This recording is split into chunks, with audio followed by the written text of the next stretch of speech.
friends, it's Jordan and welcome back to my channel. So in 2025, we've revamped a little bit how I go about doing monthly book reviews on this channel. We're going to try bi-monthly videos and wrap-ups, and that brings us to the second bi-monthly wrap-up for March and for April. Looking at my stats from March and April, I actually read a pretty good number of things. I'm very proud of myself. I'm not used to having to talk about so many books in one video. So the first book that I read in March was The Truth According to Ember by Danica Nava, and this was our House Salt book club pick for February. If you would like to hear all of us talk about our thoughts and feelings for this book, you can click the card on the screen in order to watch our live show. I didn't dislike it, but I also didn't super enjoy it. We're following our main character, Ember, who is just like a very manipulative main character, but also in kind of a really earnest way. She is a Native American main character. She lives in Oklahoma. She hasn't had a whole lot of opportunities afforded to her to make positive change in her life. She really wants to better herself in life, which you really feel for, because who doesn't want to root for a character that's just trying to better themselves? But she does that through a lot of manipulation and lying, and she does it to people that she claims to love and care for and respect. The point where you're do you actually care about these people, Ember? Because you're intentionally hurting them. A compulsive liar too. They just start to spiral out of control, and all of a sudden her lies, which start out as little white lies, become this whole contrived life that she's faking in order to get people to like her and afford her better opportunities, that it ends up costing her more than maybe if she would have been honest. Also, you understand that there are prejudices at play here that are keeping her from making those changes in her life, and she talks about that quite a bit in the book, about what's expected of her as a Native American woman, and how she's different from white women, and how she doesn't have the same opportunities. And so you feel for her, but also there's so many lies. We have a hard time with characters who are making really bad decisions on purpose, but they're not inherently bad people. If you struggle with that, I don't know if you're gonna particularly love this book. But it was really easy to read. It was a consumable, fun story. I really enjoyed her relationship with the main male character, but sometimes I didn't understand why he liked her, because I felt it was really obvious that he knew she was lying, but he just went along with it and gave her more space and opportunity to lie to him further. And then he gets mad when he finds out she is lying, and I'm bro, I think you knew the whole time. Why are we all of a sudden mad? The dynamic of that relationship was, I don't want to say weird, but it was imbalanced in a way that I don't know that would be in every other book by this author. So I would definitely try another book from her again in the future. I ended up giving this a 3.5 out of 5 stars. I liked it. I didn't love it. So the next book that I finished in March was Wondersmith, The Calling of Morgan Crow by Jessica Townsend. This is book 2 in the Nevermore series. It took me a really long time to get around to book 2. I've owned this for several years now, and I do wish I would have read this closer to finishing book 1, because there were a lot of details and points of the world and world building things that I had forgotten about, and I didn't remember everything super well, and I was a little confused sometimes, so that was my bad. And I don't think that she ever did a really great job at recapping book 1, which was really interesting, being that this is a middle grade story, and you would think for that readership audience, recapping the prior book would be prevalent. Born on Eventide, the unluckiest day of any child to be born, Morgan is blamed for all local misfortunes, and worst of all, the curse dooms her to die at midnight on her 11th birthday. But as Morgan awaits her fate, a remarkable man named Jupiter North appears, whisking her away into the safety of a secret magical city called Nevermore. And it's within the city that she discovers the Wondrous Society. So that's the first book, and she has to compete in this trial to get accepted into the Wondrous Society. We are now in the Wondrous Society. The only other Wondersmith that we learn about is one that's currently alive in the same timeline as Morgan, and his name is Ezra Ezra Squall. He has orchestrated monstrous attacks on the city of Nevermore. They think that Morgan's knack for wonder, her like secret power, superpower, whatever that is wonder, is going to turn her into another Ezra. And so they're trying to keep her out of the Wonder Society to protect themselves. Kind of similar to some other very famous middle grade children's stories. This follows Morgan through each year of her schooling. So we follow her at 11, and then this is her at 12. I'm assuming the next book will be her at 13, and we get to see her go through each school year and like go through different trials and get introduced to different things within the magical world and within the system. We get to see more of like the town of Nevermore, and we get to learn a little bit more about some of its like twisty turny streets and like the magic which within the town. And so similar to like some other popular things, cute, fun story. It has a lot of really endearing, fun, diverse, interesting characters. Morgan has lots of friends that we meet. There's like talking goat professors and a giant cat, and I really have enjoyed this series so far. The fourth one I think comes out this year actually. Gave it a 3 out of 5 stars. The next book that I finished in March, I like, look at me go. I'm just like rolling through books in March. I was having a good time. Was The True Love Experiment by Christina Lauren. I've had like a lot of really mixed opinions on Christina Lauren in their recent released works. Oh my God, I adored this book. I absolutely loved it. It's one of the first Christina Lauren books that I've like fallen in love with in a very long time. As I mentioned, it's a sequel companion novel to The Soulmate Equation. We're following the main character from the first book's best friend. She's a romance author, and she just has this very like big room energy kind of vibe to her. Walk into a room when there's heads turning. She knows how to make a statement. She is very like too much, but like in a really relatable way, in a way that like I feel like a lot of people want to be but might be like afraid to be. So I loved her as a main character. Riffing off this idea of having an app that can determine like your compatibility with romantic partners. In this one, they're trying to like make a reality TV show off of the app. They have to fulfill different romance archetypes because she's a romance author, and it's just so clever and creative and so good, and I just absolutely adored this. And the main male character, Connor, is like such a normal guy. So relatable, so down to earth, so like he doesn't lean too far into any one of the tropes. I didn't think he was too unrealistic or too over the top in any area. I just loved him. And there was a forbidden romance like aspect to this book, but it was in a way that wasn't overly icky or morally questionable. It was like in a really like smart way that is also just like very, this could happen in real life. It's very believable, I'll say. Simply comes down to just bad timing. He's the producer of the reality show and she's the star of the reality show, so obviously there's a conflict of interest there. The ending was a little bit like much. For how normal a lot of these people behave in the book, the ending did take a turn. But I was so enamored with them as a couple and so like locked in to them and like wanting them to succeed that they could have had the most ridiculous and unbelievable, fantastical ending to this book, and I would have been like, yes, yes, of course, I love it. So I gave this a 5 out of 5 stars, and I would highly, highly, highly recommend reading this duology. The first book is really good as well. Second book is my favorite of the two, and I need to purchase these for my shelves because I loved them both so much, and I'm very surprised by how much I loved this duology by them. So the book that I read after that was First Lie Wins by Ashley Elston. Has written some YA murder mystery, but I think this was her first adult murder mystery, and I honestly do not remember what this book is about. I gave it a 3 out of 5 stars. I'm sorry, I gave it a 4 out of 5 stars. Oh no. And I remember so little about it. Our main character is named Evie and has everything a nice Southern girl could want: a doting boyfriend, a house with a white picket fence, a tight group of friends. The only catch is that Evie Porter doesn't exist. The identity comes first, Evie Porter. Once she's given a name and location by her mysterious boss, Mr. Smith, she learns everything there is to know about the town and people in it. And then her mark. And her mark is our other main character, Ryan Sumner. The last piece of the puzzle is the job. He isn't privy to Mr. Smith's real identity, but she knows this job isn't like the others. Ryan has gotten under her skin and she's starting to envision a different sort of life for herself.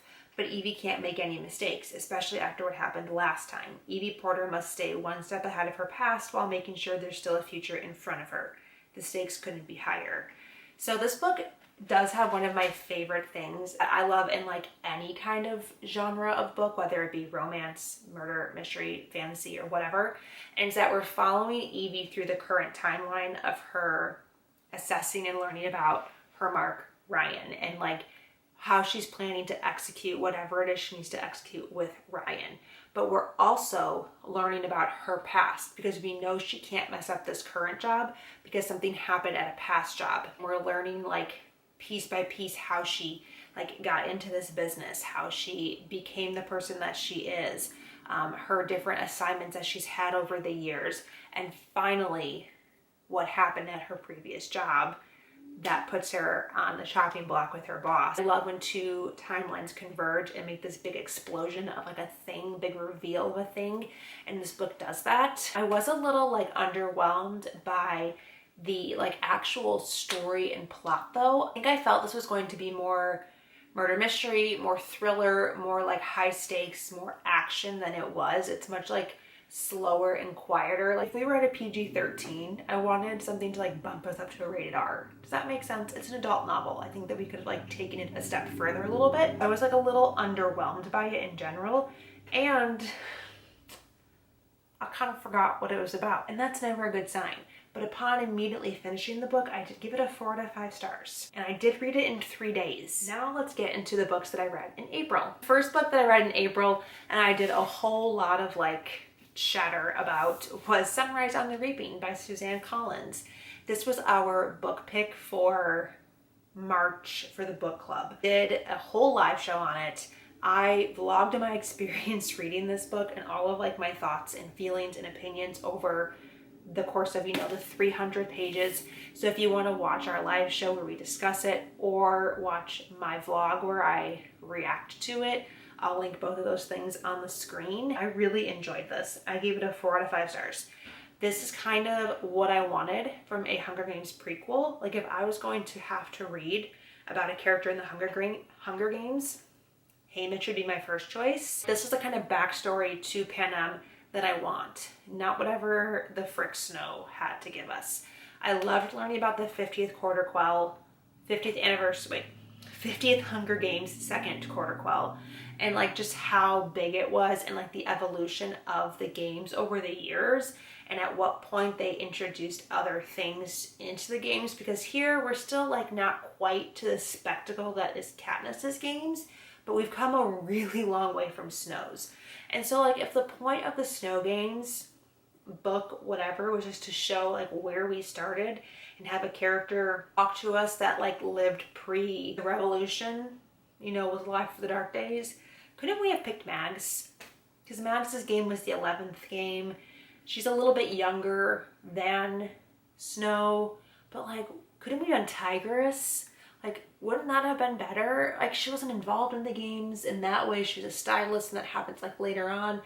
I don't know. I just like really don't understand the point of the Snow Games book at all. Like, I really hate that book. But this one I really, really enjoyed. The only thing that I didn't love so much was the Covey. And I've had beef with the Covey since the last book. I just don't love the way that Lucy Gray was introduced or used as a character in Snow's book. She feels very manic pixie dream girl, very let's further the plot, very let's give the bad guy a reason to be a bad guy. He was scorned by a woman. And I just really don't like all of that. And I think I've taken all of that, internalized it, and just put it on the Covey as a whole thing within the Hunger Games. It's just one sticking point that I need to get over, and I feel like if I could come to terms with the Covey, this book would have been like nearly flawless. I loved how much we paralleled Katniss's games and how they are very similar in their stories, in their journeys, in the ways in which they exist within the Hunger Games. But I really liked seeing the parallel of the two of them because we're told so much that Katniss and Haymitch are the same and are so similar, and it was really like fulfilling to see that play out in real time in a book. So I really enjoyed this. I'm so excited for the movie. And then the second to last book that I read for this video was The Perfect Couple by Elin Hilderbrand. I read this book because I wanted to watch the Netflix adaptation of it. I have since watched that and I have feelings. This book came out in like 2018 and it's within a series, but it doesn't feel like it's within a series because it feels very like confined to the book. Whatever the other books are about, I don't know how that like ties into this or like how they become a cohesive story to be a series, if that makes sense. Because what happens in here feels very confined to in here. Follow multiple point of views. The main thing is that we're following this character Celeste, who is from a like lower middle class family who gets engaged to with the intention of marrying his character Benji, who is from a very wealthy high class family. And they're having their wedding in Nantucket on his family's property. The eve of their wedding, after they have their rehearsal dinner, the next morning they wake up and they find one of the wedding party members dead. Another member of the wedding party missing. Following a crime. Again, love the dual timeline and perspective because we're following all the events leading up to the crime, but we're also following the two main characters, Benji and Celeste, falling in love and like getting engaged. So we have their storyline and their timeline, and also just like the timeline of the night leading up to the murder. And then we have the next day where the police are doing their investigation to determine what happened. And this feels, and I mean this in the most sincere way, like I don't want this to sound judgmental, even though it might, but this is very quintessential middle-aged white woman beach reading. I borrowed this from my mom, who is a middle-aged white woman, and she probably read this next to the pool. That is the audience that this book is for. I thought this was very mediocre. I read another book after this that talks about like billionaire problems and like wealthy problems and handles like the wealthy elite conversation in like such a more nuanced and like entertaining and like meaningful way. And this is just so rich people problems, like, oh my God, the flowers at the wedding on the estate in Nantucket blew over. Oh my God, what will the magazine people taking photos think? And it's just like so not the vibe for 2025. And I get this came out 7 years ago. I don't know that I would recommend this to anybody. I don't know if like she appeals to any other markets, but if that is the only market that she's selling to, like she's selling to the perfect market, because that's exactly who these books are for. And I can't imagine anybody else like loving and reading these and like having a great time in this world. Like, I don't know, they're just, the people are insufferable.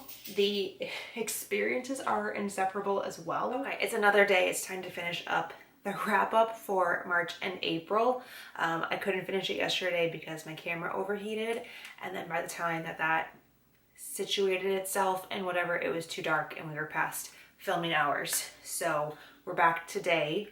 And I'm going to talk about the last like 1.5-ish books because I know that we were in the middle of talking about The Perfect Couple. I personally was just a little underwhelmed with its execution. It's more dramatic, more dramatized than like suspenseful. All of that we could wrap up in summation of the book, and I will just speak briefly on the TV adaptation. It's on Netflix, and sorry, I'm very distracted by what's happening outside. I talked previously about how much I love the adaptation of The Summer I Turned Pretty and how that is so much better as a TV show than it was as a book, and how the books are just like really underwhelming. Not in the same way as this book was underwhelming, but like feel very of their time and very for a specific audience. The show for The Summer I Turned Pretty is more like accessible for a wider range of people, a wider age group. It's just like, I think, a more compelling, fleshed out story. The characters are more interesting. There's more like nuance and depth to them, and they don't feel so two-dimensional.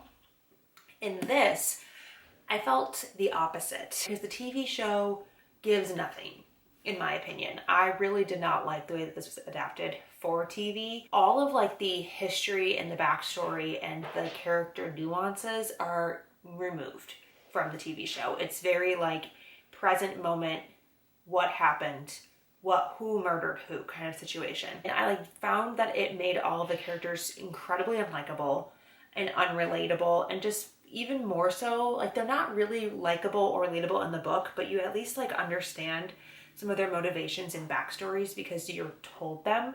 And in the TV show, that was all gone. Like we don't get to see the relationship develop between Benji and Celeste, who has a new name in the TV show. We don't get to hear the inner monologue of how much like Greer looks down on Celeste. We don't get to hear about how weird and quirky Celeste is because she's a zookeeper. We don't get to learn anything about her best friend and like how they became best friends. Some of the like affairs and infidelity plot lines are very like watered down and there's not a whole lot of substance into that. It felt so meh, so bland. I know that they've renewed it for a second season. The intent to like build more on the stories of the characters and like investigate more about them and like their family dynamics. And they introduced a couple of other plot lines that are not in the book and they want to delve more into those. But then like the things in the book, they didn't include for like other more dramatized things, more scandalous things, like some things with Greer and her family. So, you know, I was just like underwhelmed with both the book and the TV show, and I was not overly thrilled with either of those experiences. However, the last book that I read in the month of April, I adored. I absolutely loved it. And it was The Paradise Problem by Christina Lauren.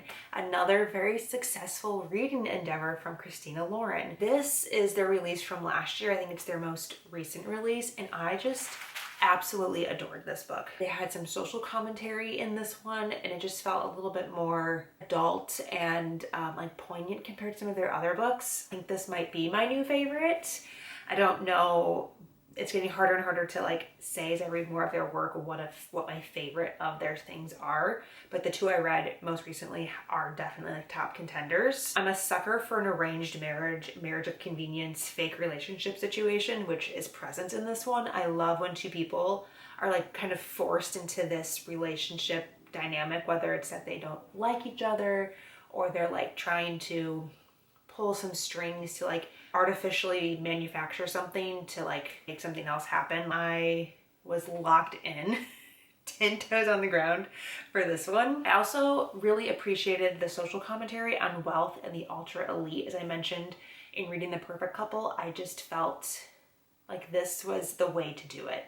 The Perfect Couple fell short in that in every regard, and it was very frustrating to read, especially in 2025 and like with everything going on in the world. So this having that additional layer of like awareness to it, I really appreciated. Felt very poignant in the year of 2025, as I mentioned. Millionaire tropes are alive and well in the romance genre, but I only ever want to read another one if it's done like this. How did Christina Lauren make a book about wealth inequity sexy? I don't know, but by golly, I was swooning for these two. Weston and Anna will always have my heart. I adored them together. So in this novel, we're following our two main characters, West and Anna, and they get together initially because they both need access to subsidized student housing, get married in order to live in this housing together. And then on graduation day, they sign divorce papers and go on their merry ways. However, Anna is kind of a free-spirited artist and doesn't read very deeply into the fine print of what she is signing, either when they get married or when they get divorced. And so she finds out several years later, when she's like a starving artist and barely scraping by existing as an artist, that there were some catches and clauses in her divorce papers that she didn't read very carefully. And so now Wes is showing up at her door after many years, asking her to go on a family vacation trip with him to this private island for his sister's wedding. And he's also like, surprise, we actually aren't divorced because you didn't read your divorce papers. And there was a clause in there, heir to a billionaire fortune, and she's obviously a starving artist, so they live very different lives. They've grown up in very different spheres of the world, and they get to interact about all of this like privilege and wealth and equity and like how different their worldviews have been shaped by their families and their living situations and their circumstances. And I just absolutely loved this book. I would recommend this. Out of anything from Christina Lauren, this would be like my first thing because it has such good substance, such good like commentary, and like an absolutely swoon-worthy main couple. I need to own this one to put on my shelves, as well as the other 2 books I talked about earlier in this video. That is it. Those are all of the updates for all of the books that I read in March and April of 2025. I did really well. I'm very proud of myself. Pats on the back for Jordan. And I would love to know what you thought of any of the things talked about in the video today in the comments down below. If you'd like to follow me anywhere else on the interwebs, you can follow me on Blue Sky and on Instagram. I'd love to be friends with you over there as well. And again, tell me what you thought of any of these books in the comments down below. Thank you guys so much for watching. And until next time, I'll talk to you very soon. Bye!